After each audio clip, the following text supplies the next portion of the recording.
Las opiniones, comentarios y expresiones del mismo no representan necesariamente las políticas institucionales de Doral Voice ni de sus patrocinadores.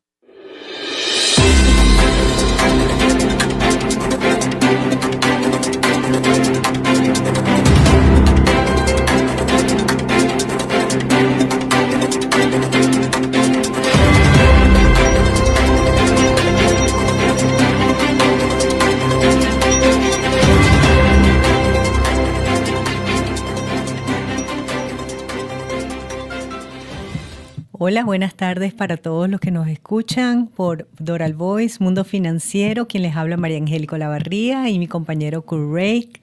Bienvenidos al programa de hoy. Gracias, María Angélica, bienvenidos. Tenemos un programa súper interesante, pero antes vamos a las noticias de la bolsa al momento con María Angélica. Así es. Hoy la bolsa está en baja. Todo obviamente referente a las noticias de que no hay un acuerdo en el techo de deuda todavía. El Dow Jones está menos 0.82%, el Nasdaq en menos 0.92%, Standard & Poor's 500 menos 0.91%, el oro está en menos 0.46%, el oil está más, es lo único que tenemos hoy en alza, más 1.33%. Los bonos a 10 años americanos no tenemos la data. El euro dólar está menos 0.86% y el índice de volatilidad VIX está más 10.58%. Ahora vamos a las noticias de Wall Street. Adelante, Kurt. Gracias, María Angélica. Bueno, tomando un poquito la palabra antes de la situación actual, queremos recordarle a nuestros oyentes que esta es una situación anormal, ya que estamos viendo esta semana sobre todo el impacto que está teniendo las negociaciones del techo de deuda y cómo se está asustando un poquito a las bolsas, a los mercados. Obviamente que todos creemos que no va a pasar a mayores, pero obviamente la bolsa, como siempre lo hemos mencionado, es más un indicador del sentimiento actual de los mercados y la gente en la economía. Entonces obviamente vamos a ver este impacto a corto plazo, ¿no? Esperamos. Y enfocándonos un poquito en lo que están marcando estos indicadores, la empresa Kohl's, la empresa de departamento, repuntó después de reportar resultados mejores a los esperados y una ganancia sorpresiva para el último trimestre. Ahora, ya nos habrán escuchado en programas anteriores mencionar empresas como Home Depot, en este caso ahora estamos hablando de Kohl's. Mencionamos a Kohl's porque Kohl's es un retailer que es conocido por ser un poquito, ¿cómo te puedo decir? Pensar, como dicen, outside the box. O sea, es una empresa que siempre está viendo cómo atraer clientes. En algún momento podías, no sé si todavía, pero creo que en algún momento podías regresar tus paquetes de Amazon en Kohl's. Siempre tienen cupones. Entonces es una empresa que sirve de pauta para ver más o menos cómo se está comportando el mercado de retail, ¿no? Entonces es interesante esta noticia porque ¿qué es lo que se lee aquí? O sea, se podría leer que Kohl's está teniendo algún tipo de campaña o está haciendo algún tipo de promoción que está influenciando sus ventas en el último trimestre, o también se podría interpretar como que los consumidores están regresando de repente a gastar un poquito más, que era un poco del miedo, ¿no? Que se desacelerara la economía porque no se está gastando. El público en general no está gastando y el 60% del PBI de Estados Unidos proviene del gasto privado, ¿no? Entonces podría ser un indicador de que las cosas no están tan mal como en un momento se podía pensar. Vamos a otro resultado del día de hoy, todavía no ha salido, es esta empresa muy conocida de microchips, la más grande del mundo, de software y hardware, que se llama Nvidia. No es que nadie los envidie, pero creo que yo creo que sí la envidiamos un poco. No, lo que va el año creo que está arriba como Es una gran 60%, empresa, sí, es una gran empresa. Es una empresa realmente vanguardia el día de hoy, sobre todo ahora que está muy de moda el tema de la inteligencia artificial y los microchips. Son pioneros en inteligencia artificial. Correcto, correcto. Y creo que son la empresa más grande de los microchips, justo que se necesitan. Los microchips de avanzada, ¿no? Porque hay diferentes tipos de microchips, que creo que en algún otro programa hemos conversado el tema. Y estos son microchips muy técnicos. Es una empresa de California, el fundador es Jen-Sung Hwan. Él creo que es de origen taiwanés. Y es una empresa, como te digo, líder en el mercado, tiene más de 30 años de fundación. Es una empresa que su sede está en Santa Clara, California. Y es una empresa que marca mucho la pauta de lo que es el sector de conductores y microchips, sí, y tecnología, ¿no? Entonces, pues, estamos esperando a ver cómo les va. ¿Cuáles son los resultados? Porque eso indicaría, sobre todo en la parte del Nasdaq de tecnología, indicaría Sí. si los resultados son buenos, que obviamente hay una tendencia a la alza, ¿no? Sí, cuando ahorita está en baja, pero todos deben saber que cuando las empresas declaran dividendos, el precio de la acción baja. Eso es típico de cuando declaran dividendos. No sabemos los resultados de Nvidia todavía. Sabemos que su línea profesional es GPU como tal, que utiliza las estaciones de trabajo para aplicaciones de campo como arquitectura, ingeniería, construcción y medios de entrenamiento, automoción, investigación científica, diseño y fabricación. Y lo otro importante de esta compañía es que los dueños actuales de esta compañía son el señor Jen Hansung, que no sé exactamente si lo estoy diciendo bien, nada más y nada menos que la compañía Vanguard Group y Fidelity Investment con BlackRock, ¿ok? Es una compañía increíble. Entonces, bueno, esperemos a ver si antes de que termine el programa tenemos resultados de Nvidia. Por otra parte, y en el ámbito de las noticias de los Estados Unidos, vamos a esperar que pasemos a la siguiente lámina.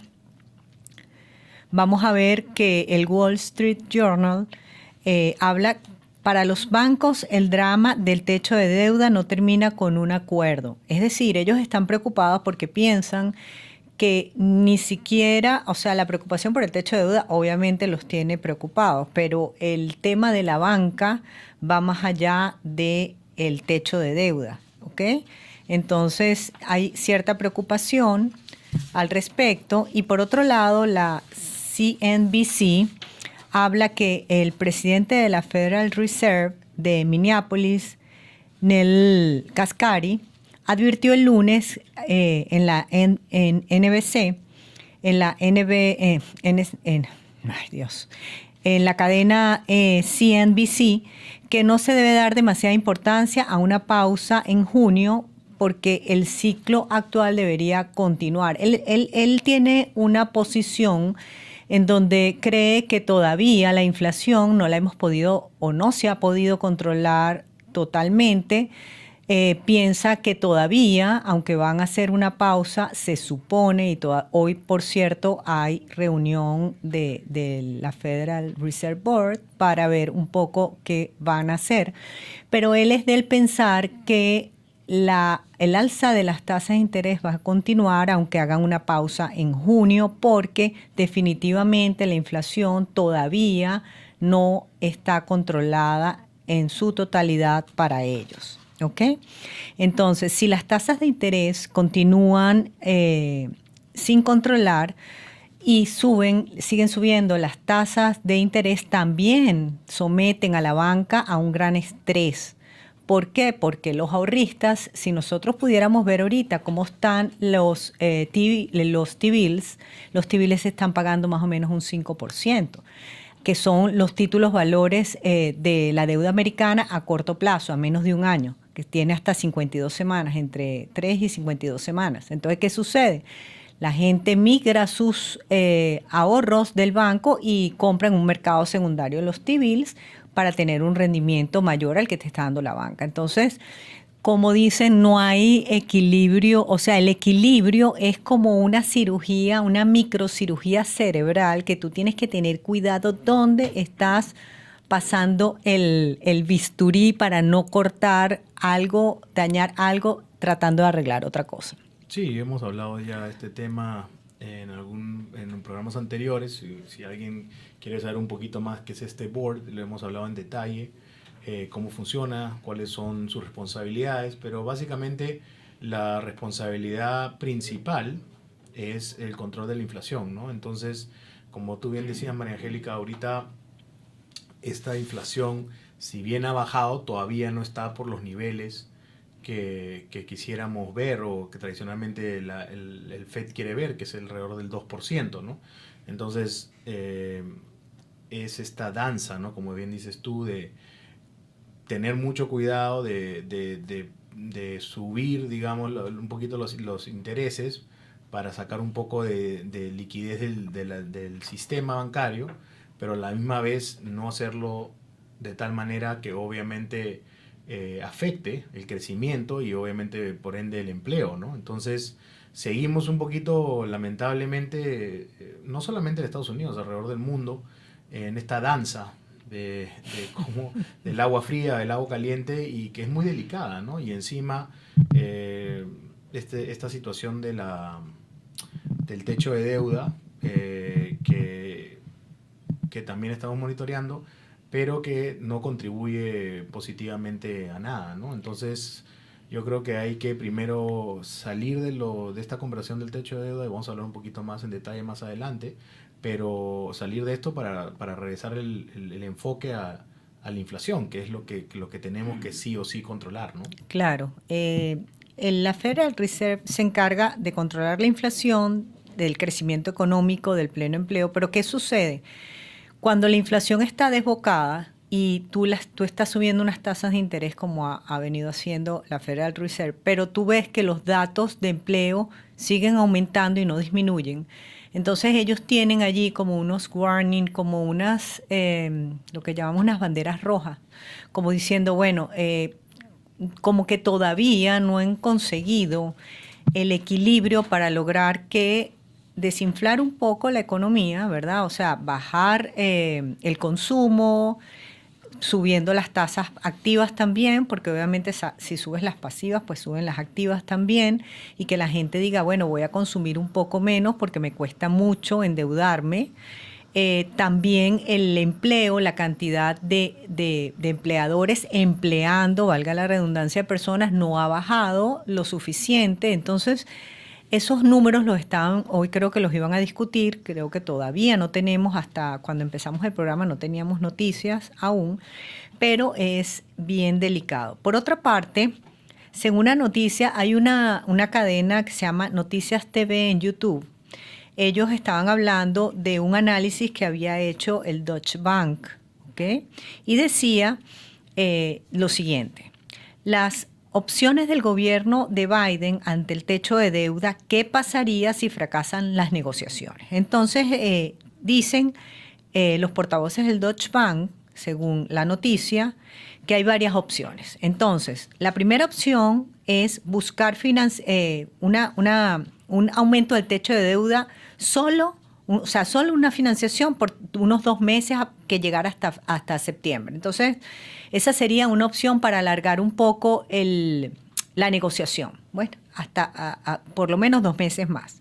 La segunda opción, ellos dicen aumentar el techo de deuda, pero con un tope de gasto de 2 años. Entonces, allí, como quien dice, estarían dando un poco su brazo a torcer cada una de las partes. La otra opción, que es mucho menos probable, según dicen ellos acá, sería el aumento y la ampliación del techo de deuda, que es obviamente lo que están discutiendo y que tiene unas condiciones que está poniendo el Congreso para poder aumentar ese techo de deuda, tratando de bajar el gasto público un poco durante todo el periodo. Y la otra, obviamente, que fracasara, que yo dudo mucho que fracase esta negociación porque todo el mundo sale perdiendo, ¿ok? Y por último, aplicar la enmienda número 14 de la Constitución, que eso haría que el presidente se saltara la decisión o la participación del Congreso en este aumento del techo de deuda. Cuéntanos, tú que eres muy historiador y que te encanta la historia, sobre la enmienda que la... Bueno, la enmienda, famosa esta enmienda 14 de la Constitución. Y básicamente lo que, ojo, acá estamos hablando de, tú sabes, hay mucho juego político, lo que pasa es lo siguiente, ¿no? Y yendo un poco a las opciones que habla este artículo del Deutsche Bank, o sea, todas estas opciones están sobre la mesa. La idea es un poco, la primera, hablando un poquito de patear, como se dice, la lata dos veces, es que te da un poquito más de espacio y tiempo para negociar qué es lo que se va a cortar o dónde se cortaría, porque se nos viene ahorita el techo de deuda y obviamente ambos partidos, como ya lo hemos conversado también justamente en otro episodio, ¿no? Ambos partidos tienen su visión, digamos, política de qué se debería hacer, ¿no? O sea, los republicanos con una visión de recortes, los demócratas protegiendo ciertos programas, porque si hay un recorte, obviamente hay gente que depende de estos programas y es vulnerable y podrían sufrir, obviamente, las consecuencias de que estos recortes se hagan de una manera poco pensada. Y obviamente también para los demócratas, me imagino que en algún momento, si es que aceptan los recortes, también quisieran incrementar las tasas de recaudación, los impuestos, para la gente que tiene los medios, ¿no? La clase alta o la clase media alta, para poder también recaudar un poco más de dinero para pagar la deuda, porque al final del día, o sea, valgan verdades, los gobiernos, los gobiernos no generan dinero más allá del dinero que recaudan de nosotros los ciudadanos. Entonces, sí. No es solamente recortar el gasto, sino también ver cómo se va a recaudar más dinero para saldar esas cuentas, ¿no? Entonces, regresando a tu pregunta de la enmienda 14, la enmienda 14 de la Constitución básicamente dice que el Poder Ejecutivo, el presidente y su gabinete, tienen la responsabilidad de pagar las deudas del país. Entonces, lo que algunos comentaristas alegan que se podría hacer, y esto obviamente es un debate, no está dicho nada, porque obviamente nunca se ha hecho antes, es que al invocar el artículo 4 de 14, no, sí. no, es el 4, es ¿sí? la sección 4 del artículo 14, okay. Habla justamente de que la facultad del Ejecutivo como responsable de Estados Unidos de pagar las deudas. Entonces lo que ellos alegarían es que Estados Unidos tiene estas deudas y las tiene que pagar. Entonces, independientemente que si el Congreso aprueba o no, el dinero de lo que se debe se tiene que pagar. Sí. Entonces, yo la verdad no soy muy partidario de esta medida, porque cuando uno empieza a jugar con la Constitución y ver hasta dónde, como un chicle, hasta dónde lo puedes estirar, te puede salir, como dicen, el tiro por la culata, y, sí. y el día de mañana también. Ahorita estamos en una situación donde obviamente es un presidente demócrata con un Congreso republicano, pero el día de mañana si puede la ser al revés. se invierte, entonces, como habías hablado anteriormente, o sea, la idea del techo de deuda justamente es para que la Cámara de Representantes, que al final del día son los representantes del pueblo, se pongan de acuerdo con el presidente y en conjunto tomen una decisión de qué es lo mejor para el país. Entonces, si esta parte, si se invoca este artículo 14, ese debate ya no existe. Es una arbitrariedad. ¿No? Entonces, sí. Yo creo que uno tiene que ser muy cuidadoso, ¿no? Sobre todo nosotros, siempre decimos lo mismo, ¿no? En Latinoamérica, donde la Constitución es un papel que no vale nada. Si uno empieza a jugar con la Constitución, si uno empieza a interpretarla de la manera que uno quiere y se usa para uso político, puede terminar trayendo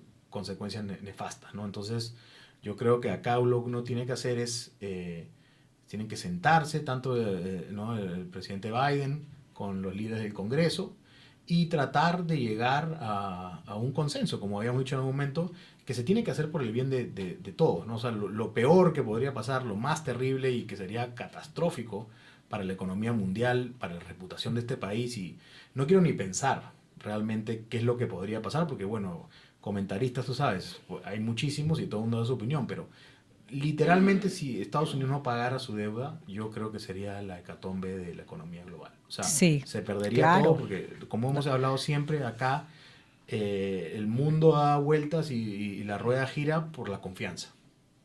Y si no hay confianza en la economía más grande del mundo, entonces este sistema colapsaría. Adiós, Exacto. adiós. Entonces, ojalá que nuestros representantes y el presidente entiendan la responsabilidad que tienen no solamente para con nosotros los ciudadanos, sino con el mundo entero, con el sistema financiero, y se sienten y conversen y Sí. logren salir adelante, No, ¿no? no es la primera vez que llevan esto al tope, ¿sabes?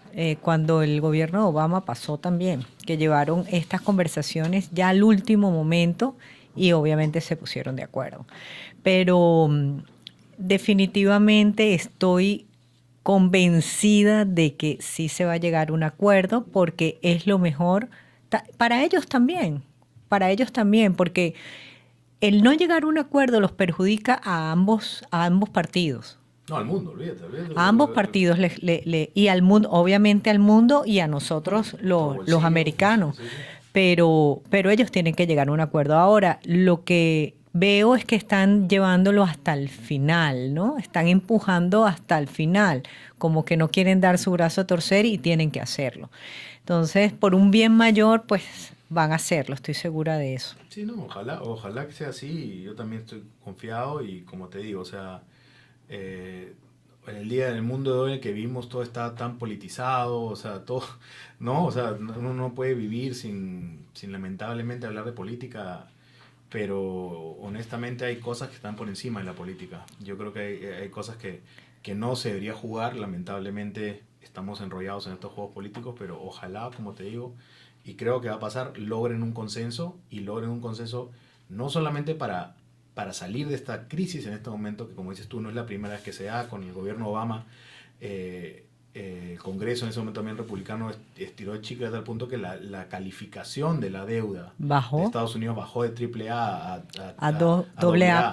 Doble A Ujú. plus, solamente ese pequeño bajón causó un impacto tremendo en la economía. Creo que en ese momento la bolsa se cayó, creo que 12 o 15% en Muchísimo. ese momento. Entonces, obviamente, estos juegos políticos tienen consecuencias y afectan a nosotros, las personas ¿no? Las personas que sufrimos al final del Correcto. día la consecuencia de estos juegos, ¿no? ¿No? Y otro tema, cuando la calificación de riesgo baja, tú tienes que pagar una mayor tasa de interés, porque mientras mayor riesgo, mayor rendimiento. Entonces el endeudamiento aumenta aún más.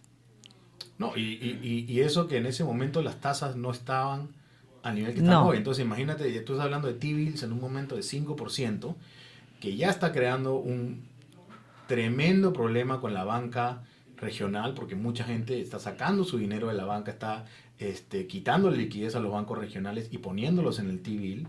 Ahora imagínate si la calificación baja, ¿no? Van a tener que hacer la tasa aún más atractiva para correcto. que la gente quiera comprar estos bonos de deuda. Entonces, la verdad que, como, o sea, hiciste un comentario preciso de cirugía. O sea, cada, cada cosa que tú haces Tiene una sin querer tiene una consecuencia. consecuencia que muchas veces no se puede ni medir y eso jala otra cosa. Por eso en verdad, a mí no me gusta dar opiniones muchas veces con la facilidad que la gente les da el día de hoy, porque hablan como si, como le dicen los gringos, en un vacuum, ¿no? O sea, en un espacio cerrado.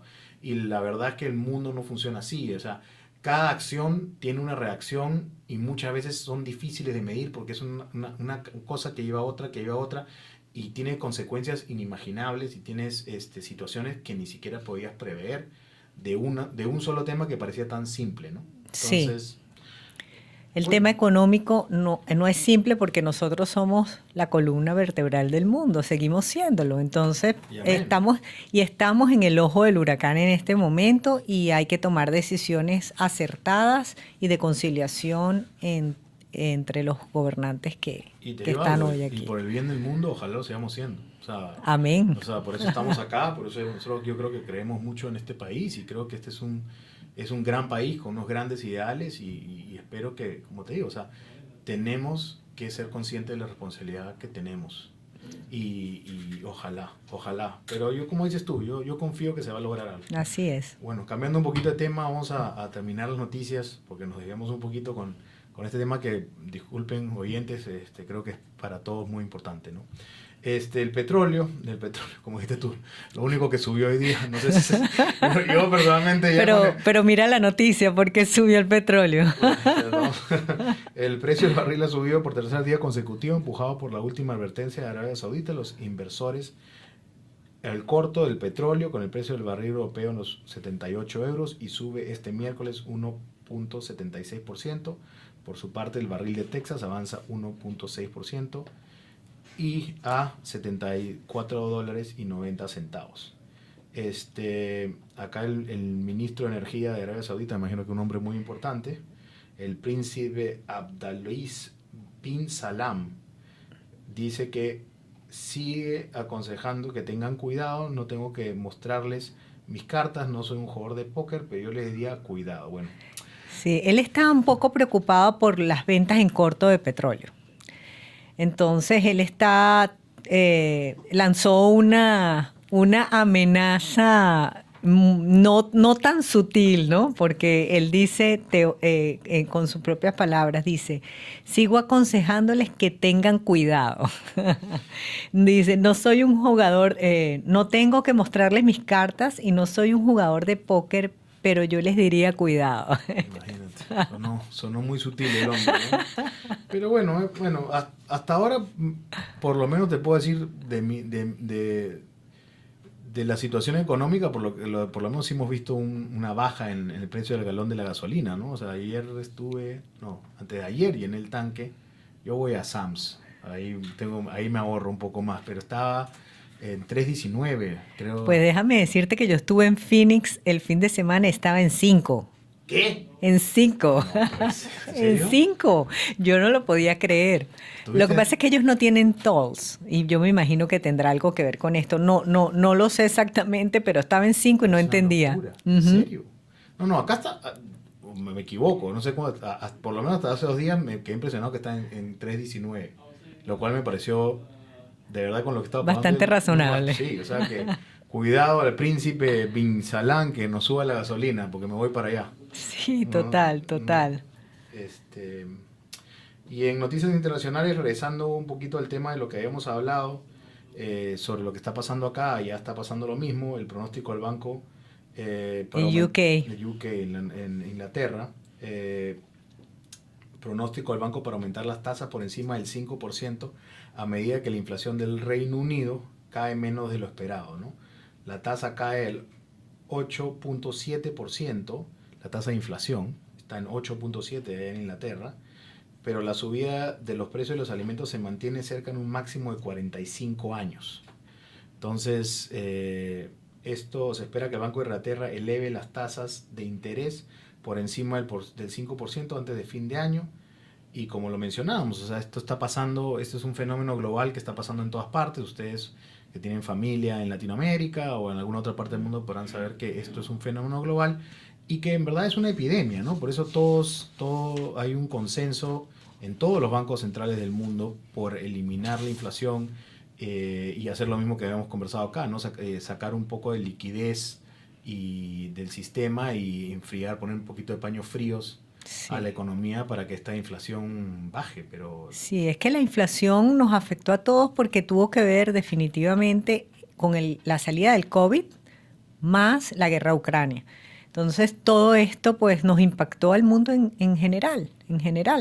Y estamos todos luchando por el mismo fin de bajar la inflación, unos más rápido, unos más lento, unos más eficientes, otros menos eficientes. Es la nueva pandemia, de la inflación. Eso está muy bueno. Así es. Creo que hay que poner un sentido de urgencia, es la nueva pandemia. Vamos a reírnos para no llorar.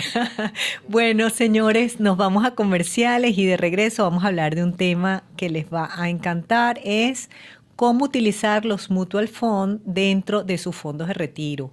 Nos vemos ahora y bienvenidos a sus comerciales.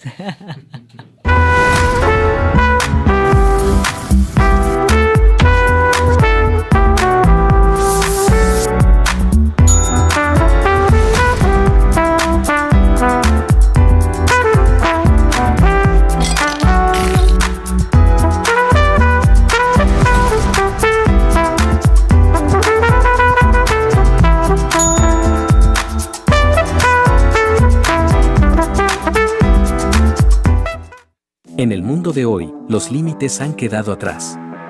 Las fronteras se difuminan y se abren nuevos horizontes. Cada día es una oportunidad para emprender y cambiar el mundo. Nosotros lo sabemos muy bien. Por eso te presentamos San Ignacio University, formación con enfoque global para el profesional innovador de hoy. Te invitamos a conocer nuestros programas educativos, donde podrás obtener un grado americano, con clases híbridas y online en inglés o español. ¿Estás listo para descubrir un nuevo mundo de oportunidades? Estudia en San Ignacio University.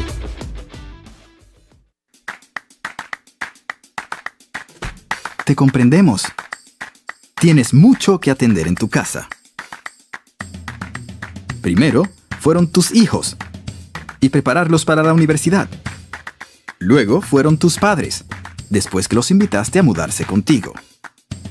Después fueron tus hijos, que regresaron a casa cuando terminaron la universidad. Pero, ¿qué sucedió con tus metas financieras? En New York Life, tenemos soluciones flexibles que pueden ayudarte a encontrar el perfecto equilibrio entre el cuidado de tus seres queridos y a la vez enfocarte en el futuro de tus finanzas.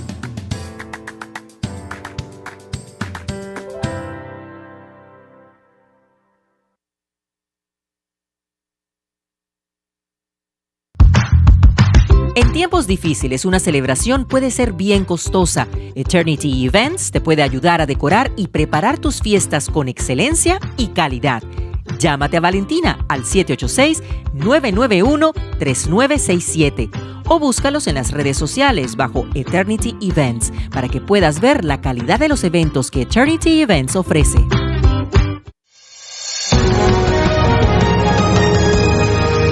El Venezolano News, decano del periodismo de primera por más de 30 años en el sur de la Florida. Búscalo semanalmente en múltiples puntos de Doral o visítalos en su página web elvenezolanonews.com.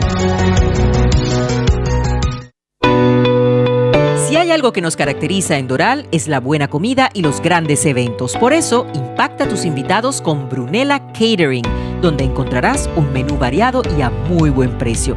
No te vas a equivocar. Llama a Brunella Catering al 786-329-2913 o búscalos en Instagram bajo @Brunella Catering. Déjales dicho que te recomendaron de Doral Voice Community Radio.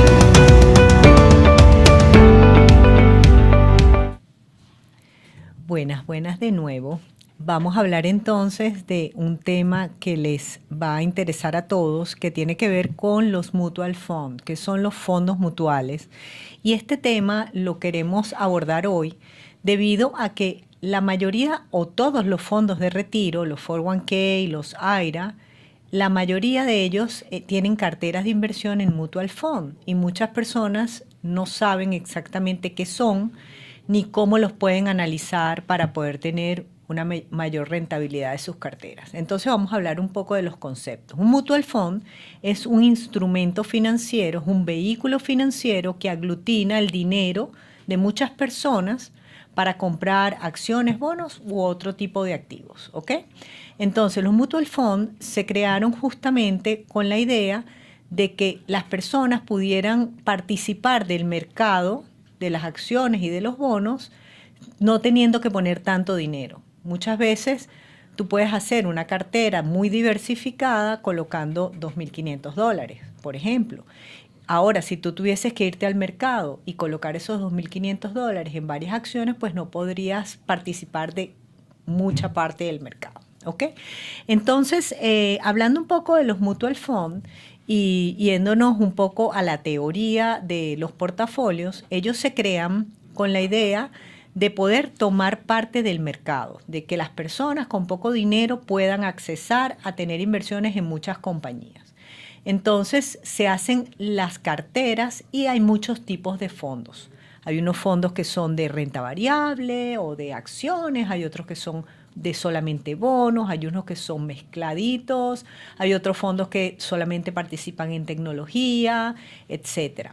Ahora bien, ustedes deben haber oído muchísimo sobre los costos de los fondos y las comparaciones que hacen de los mutual funds con los ETF y un poco quería conversar eso, Kurt, para darles una idea a ellos de cuál es la diferencia. Entonces, los mutual fund tienen un administrador de la cartera, es decir, se hace una compañía, vienen los participantes que ponen el dinero y ese administrador de fondo o portafolio manager, él selecciona las acciones o los bonos que se van a comprar en ese portafolio de acuerdo a los lineamientos de ese mutual fund.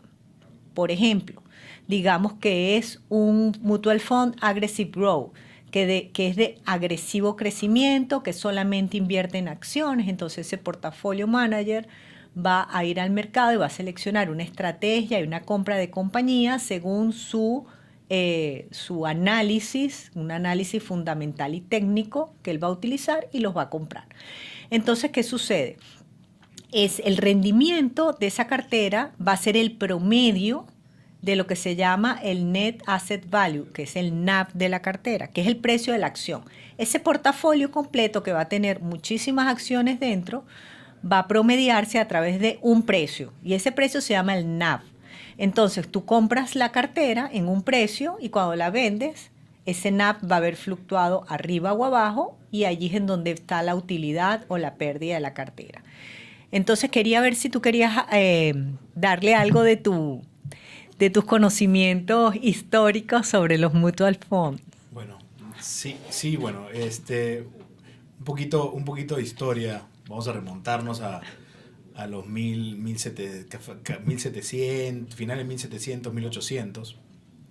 Y como tú bien decías, para esos momentos, no sé si la gente sabe, pero los holandeses, Holanda, o bueno, Países Bajos se llama ahora. En mi época lo conocíamos como Holanda, pero el nombre ahora es Países Bajos, Netherlands. Es un país muy interesante. Es un país que se volvió una potencia mundial porque son personas que siempre están ligadas al comercio. Cuando uno está en Holanda, hay una gran cantidad de puentes y canales y los holandeses siempre han estado involucrados en temas de marítimo y comercio. Entonces, ya por esas épocas, como tú bien decías, cuál era los inicios de estos fondos mutuos y cuál era la idea detrás. Había un señor que se llama Adrian van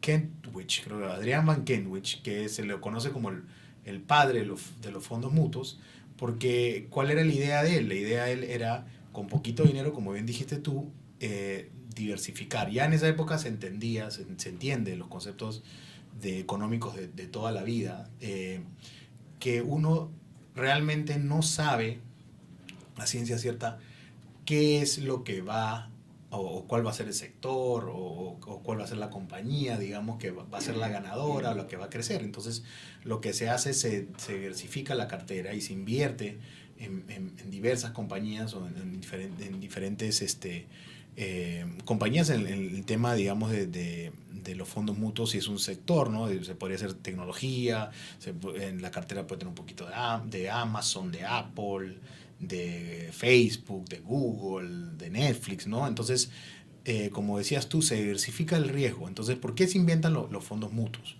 Los fondos mutuos se inventan para que muchas personas con poco dinero pudieran diversificar el riesgo.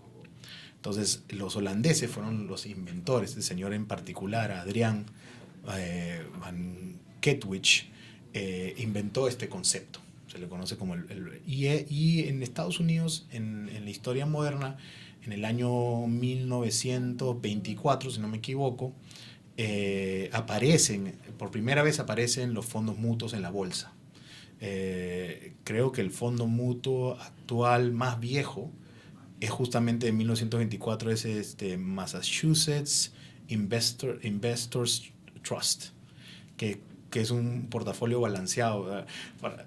Acá estamos con la terminología. Balanceado significa que tiene un poco de acciones y tiene un poco de bonos. Entonces, este portafolio existe hasta el día de hoy. Increíblemente. Increíble.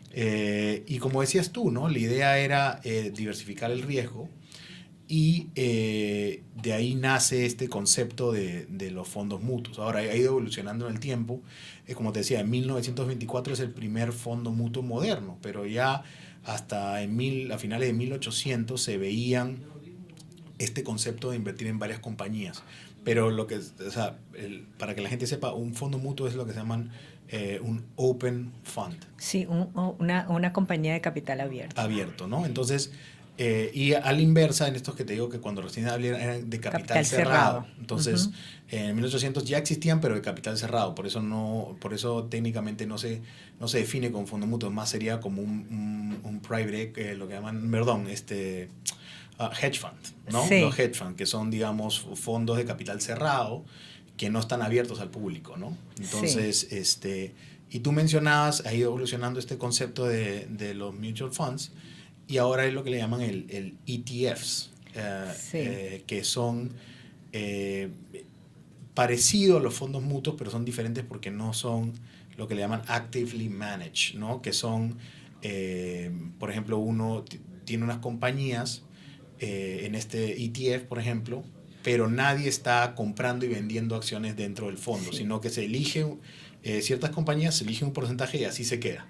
Sí, por ejemplo, el ETF que duplica al Standard & Poor's 500, que lleva las 500 acciones del Standard & Poor's, son estáticas, son inversiones estáticas. Es la más conocida para nuestros oyentes, si quieren ir aprendiendo, es PY. Que no es necesariamente el S&P 500, solamente, como dice bien María Angélica, es como un espejo que replica las 500 empresas más grandes, ¿no? Pero eso también va fluctuando, porque obviamente depende, todos los años va cambiando quiénes son las 500 empresas más grandes de acuerdo a qué reportan.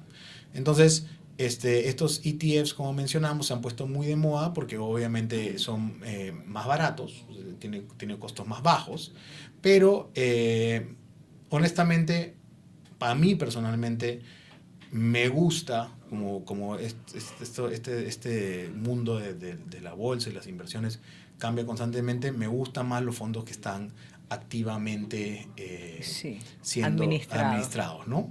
Porque obviamente tienes una persona, y acá este mundo es muy, muy interesante porque es, digamos, como el mundo del béisbol o del básquetbol, porque tú tienes superestrellas de gente que ha administrado fondos durante muchísimos años y que son conocidos por estos resultados, ¿no? O sea, o X fondo o X compañía, llámese Fidelity o BlackRock o Vanguard, o sea, Mainstay Funds también, o sea, son compañías que tienen una trayectoria muy buena y tú la puedes ver, y dentro de esos fondos siempre tienen un fund manager que tú cuando hablas con un especialista, digamos, con un asesor financiero, por lo generalmente él se encarga de analizar estos fondos y ven cuánto tiempo ha estado la persona ahí. Eso es importante porque obviamente tú quieres una persona que tenga una harta experiencia como un piloto de avión, ¿no? No quieres un jovencito, quieres gente con hartas horas de vuelo. Entonces, siempre la recomendación es ponerse en fondos con trayectorias amplias que han pasado por procesos, digamos, de recesiones o momentos difíciles, porque ahí también ves cómo actúan, cómo reaccionan al mercado y cómo se recuperan, ¿no?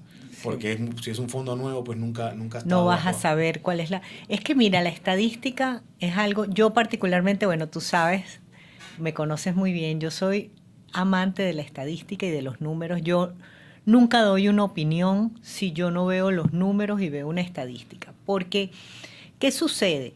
En este mundo financiero, mucha gente se adorna con que sabe, con que piensa que sabe lo que va a pasar. Y la verdad es que nadie sabe lo que va a pasar.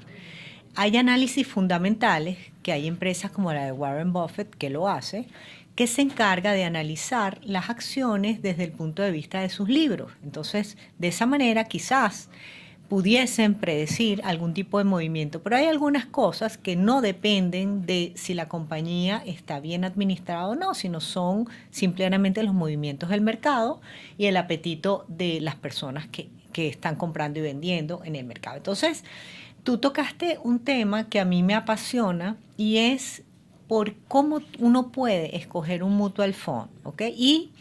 Pero primero, que antes de hablar de cómo aprender a escoger el mejor mutual fund para cada uno, tenemos que comparar y ver las diferencias que hay entre los ETF y los mutual fund. Porque, ¿qué pasa? Muchas personas dicen, a mí me encantan los ETF, y otras como nosotros, a mí me encantan también los mutual fund.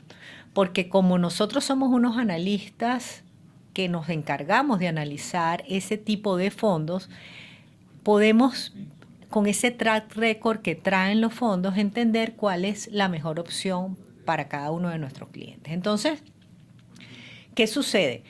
Cuando nosotros vamos a analizar cuando vamos a comparar, primero vamos a comparar lo que son los ETF con los pros y los contras, porque todo en la vida tiene pros y contras, nada es perfecto. Si todo fuera perfecto, no existiéramos. Sí, verdad. No existiéramos. Entonces, ¿qué sucede? El ETF, como estaba diciendo Kurt, es una cartera que replica a un índice. O puede ser uno tecnológico, puede ser el Standard & Poor's, el Nasdaq, el Russell, 2000, cualquiera. Pero lo replica exactamente. Entonces, ¿qué sucede?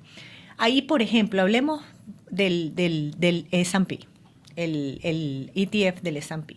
Allí se van a comprar exactamente las 500 acciones del S&P y listo. Entonces, ¿qué pasa? Maravilloso, no hay unos costes grandes de movimiento porque no hay un activo compra y venta de acciones dentro del portafolio. El único movimiento que hay cuando los clientes venden y compran, ese es el único movimiento, de entrada y salida de dinero, pero la posición accionaria y las acciones como tal se mantienen. La posición accionaria no, las acciones se mantienen las mismas. Entonces, obviamente, los costos son menores.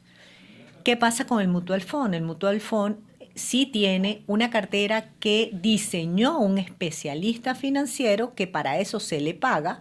Es como cuando tú contratas a un investment advisor que te está diciendo, mira, compra esta acción, compra este bono, invierte en esta compañía, vende acá, vende allá. Tú le estás pagando a ese investment advisor un fee porque él te administra la cartera. Es exactamente igual.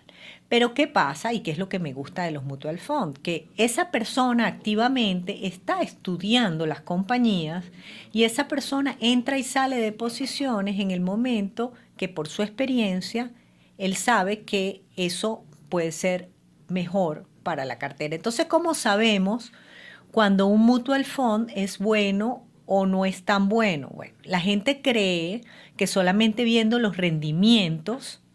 Muchas personas ven en su cuenta del 401k y ven que dice el nombre y el ticker del mutual fund y dice creció 10%.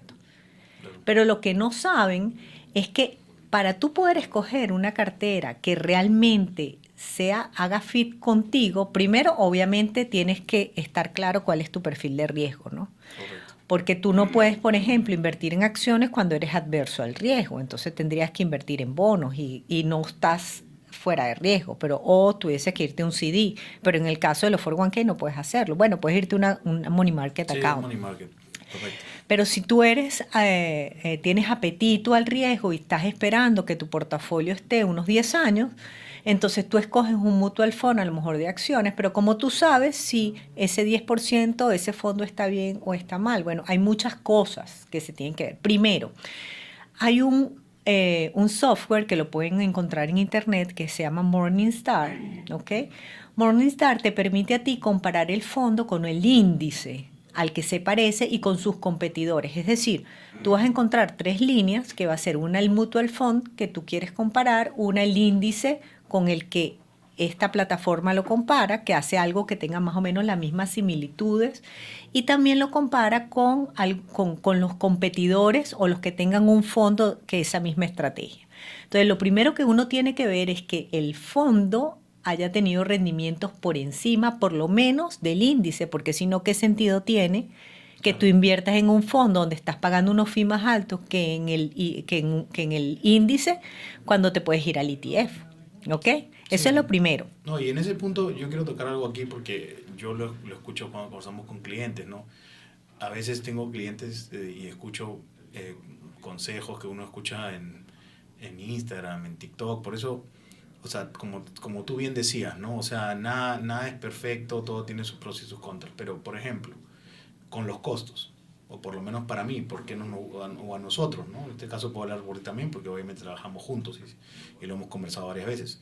A veces la gente está tan enfocada en el bajo costo, pero ¿qué pasa si a veces lo barato sale caro? Porque si tienes un fondo que demuestra constantemente que te está repercutiendo más retorno, y por decirte un ejemplo, voy a inventar un número para hacerlo fácil, ese costo es 1%, por decirte algo así, pero estos fondos constantemente le ganan al índice o al ETF que está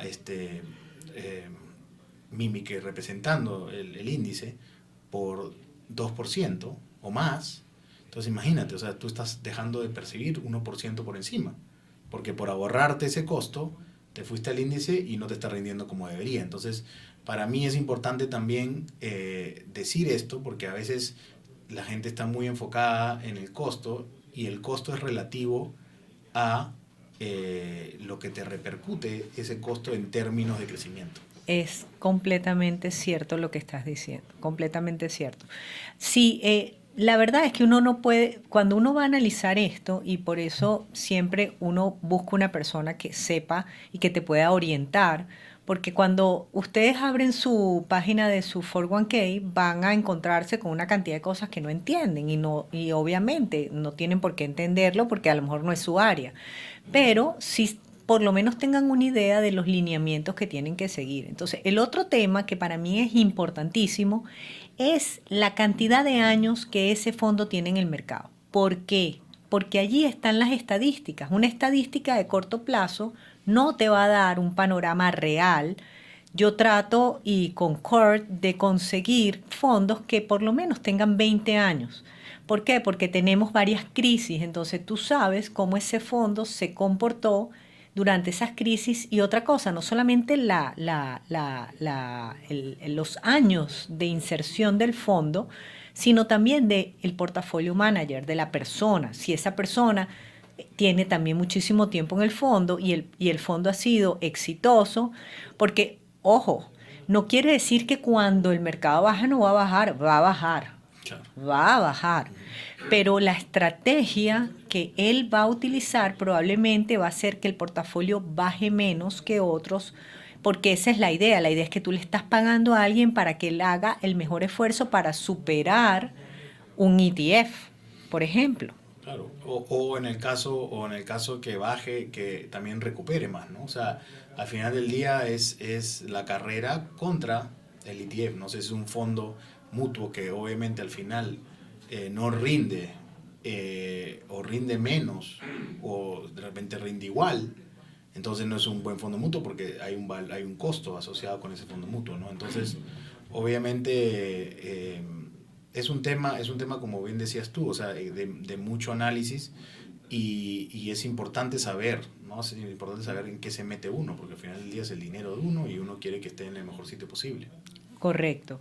Y para finalizar un poco, y esto es un tema que podemos abordar en otro momento porque tiene muchísimas aristas de análisis, ¿no?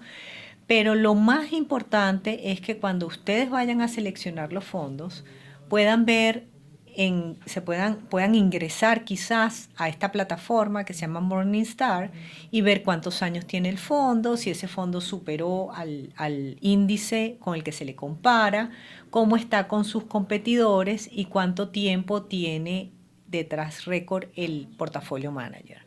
De esa manera ustedes van a poder tomar una decisión mucho más inteligente y van a poder tener un mayor rendimiento. Y también conocer cuál es su apetito al riesgo. Si son poco arriesgados, pues no pueden irse con un portafolio grande de acciones. Sí, no, es que primero uno tiene que conocerse uno mismo, tiene que ser honesto. Hemos hablado, la bolsa, los mercados de valores fluctúan, ese es un proceso natural porque son reaccionarios, ¿no? O sea, son mercados que reaccionan muy rápido. Entonces uno también tiene que estar muy consciente y muy tranquilo de que estas inversiones, sobre todo estas de retiro en los 401k y IRAs, son a largo plazo, ¿no? O sea, yo una vez escuché un comentario de Warren Buffett que fue muy interesante, ¿no? Cuando uno compra una casa, por ejemplo, uno sabe cuánto la compró y el día de mañana si la vende sabe cuánto la vendió. uno no está todo el día viendo si bajó, subió, ¿me entiendes? Entonces es lo mismo aquí, o sea, tú tienes que tener el día que lo compras, ¿no? Y el día que lo vendas, ¿no? Y el resto en el medio es realmente nada, porque es una ilusión, porque al menos que la ejecutes y la vendas en ese momento, ¿qué importa si estuviste arriba 20, 30 abajo? O sea, todo eso es ¿cómo te puedo decir? Bueno, unattainable gains, creo que se conoce, pero sí. Lo que te quiero decir es, no tienes por qué preocuparte. Sí, no estás ejecutando ni una ganancia ni una pérdida hasta que no vendes el portafolio. Así que hay que entender que el mercado es así y tener un poquito de paciencia y estómago y darle años a que su portafolio crezca. Bueno, se nos acabó el tiempo hoy, Kurt. Nos quedamos con ganas de hablar mucho más de los mutual funds a todos nuestros oyentes, pero se les prometemos que más adelante vamos a hacer otro programa de esto.